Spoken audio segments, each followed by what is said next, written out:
Court में 20 साल की डेट पड़ी। विश्वास नहीं था सुनकर, लेकिन बॉम्बे हाई कोर्ट का लिखा हुआ ऑर्डर है। अगर कोई जज साहब किसी क्लाइंट को, वो भी 90 साल के व्यक्ति को 20 साल की लंबी तारीख दे तो किसी को भी बुरा लगेगा। लेकिन अगर आप उस ऑर्डर को ध्यान से पढ़ेंगे तो जज साहब की मंशा आपको समझ में आएगी। जज साहब उनसे कह रहे थे कि आपकी उम्र 90 है और उन सामने वालों की उम्र भी बहुत ज़्यादा है, आप कई सालों से लड़ रहे हैं। अब ये झगड़ा और दूर तक मत फैलाइए और इतना ईगो रखने का कोई मतलब नहीं है।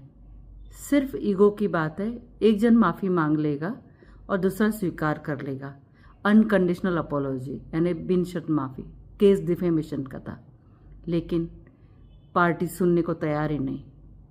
तो आखिर में कोर्ट ने कहा इस मैटर में अब तारीख पड़ेगी 2046 की, हम हैं 2026 में, 20 साल की।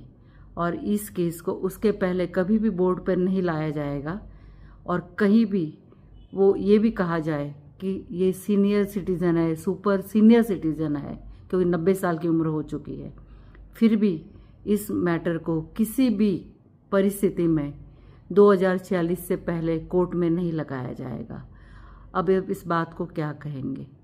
अब यही कहेंगे कि जब कोर्ट जो कि अनुभवी है, वकील जो कि अनुभवी है, वो कहते हैं कि आप मैटर सेटल कर लीजिए, इस मैटर में 20 साल के बाद भी वही होने वाला है जो आज होने वाला है, तो उस समय हमें उनकी बात सुननी चाहिए। क्योंकि कोर्ट के जज साहब और जो वकील साहब आते हैं उनके पास बहुत सालों का, बहुत केसेस का अनुभव रहता है। अगर इस मैटर में पार्टीज़ ने सुन लिया होता तो शायद यह मैटर बॉम्बे हाई कोर्ट में ख़त्म हो जाता और दोनों पक्ष आराम से अपनी आगे की ज़िंदगी व्यतीत करते। लेकिन क्या करेगा काजी जब मियाँ बीवी राजी।